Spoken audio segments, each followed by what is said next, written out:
Good morning, everybody. Well, we are back on John's absolutely gorgeous Imperial. One of my favorite things in the world. I absolutely love this car. So, we're going to try and get the passenger side buttoned up and taken care of since we know there's no issues with passenger side windows anymore. Still got to deal with the lights staying on and back. I've got the battery disconnected so that we don't drain the battery on them. But we know there's nothing with the passenger side front door, so I'm going to get this buttoned up and back together. And I've got some wire chasing to do underneath the dash to see if somebody tied into something.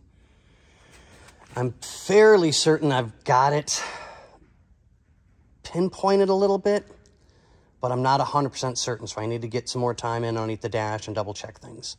But I've got a really, really good idea as to where I think it is, but we'll see when I get in there. So this one's going to be a short video this morning, guys, only because I've got some digging to do and some things to get taken care of here on the car. And we'll show you guys an update in a little while.